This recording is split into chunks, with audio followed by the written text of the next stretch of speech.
Hello everyone and welcome back to the channel. We have another bit of good news today. Unfortunately, it is not news that Tate Adamiak has been freed from his semi-auto machine gun case or that the ATF has been disbanded. But we are finally seeing some movement on the promises that Biden-era ATF rules would be repealed. Now, before I jump in, this video is powered today by Blackout Coffee Company. I had their blueberry crumble in my iced coffee cup this morning. Exquisite. Blackout Coffee is a Florida-based coffee roaster that has been supporting this channel for a long time and has been supporting soldiers overseas, your Second Amendment rights, and traditional values for even longer. In fact, they even have partner roasts with some of your favorite gun rights groups like GOA, FPC, and Second Amendment Foundation, so you know exactly what causes your money is supporting. So to get a cup of coffee, tea, or hot chocolate that you can be proud of, help the channel, and help defend your rights, go to blackoutcoffee.com/LibertyDoll, and if you haven't already, use code LibertyDoll for a one-time 20% discount. So, finally, on Monday, April 7th, the DOJ announced the repeal of the zero-tolerance policy that shut down hundreds, if not thousands, of FFLs throughout the country. I covered several of the cases where people got whacked by this rule, including the small-town kitchen table FFL in Oklahoma, where the ATF showed up, raided him, pointed guns at his kid, and had the paperwork ready and on hand to revoke his license. Multiple copies of the paperwork, by the way, along with promises to shut down all the gun shows in the state.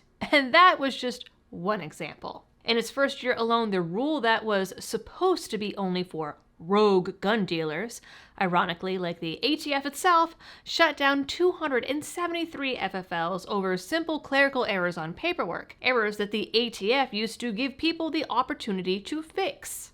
Instead, under Biden, missing a digit or writing the wrong date or even having bad handwriting, like the Oklahoma case, would cost you your FFL. Before this new rule, the ATF revoked about 40 FFLs per year on average. In just that first 11 months, there was a 500% increase in revoked FFLs.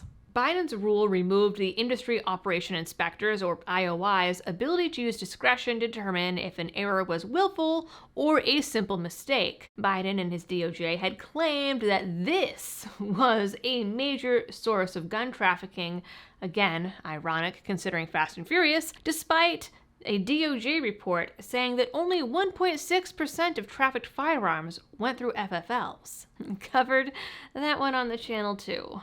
Fast forward to a couple months ago, and Donald Trump's executive order promising to roll back these policies, get a Pam Bondi report, and solidify the Second Amendment came out. And we haven't seen much movement on that until now. Now, no word yet on the other policies, but along with the repeal of this rule, FFLs who had their licenses pulled under the zero tolerance policy are supposed to have their cases reviewed by the ATF. Then, if it's determined that their revocation was due to the zero tolerance policy, then the decision will be reversed.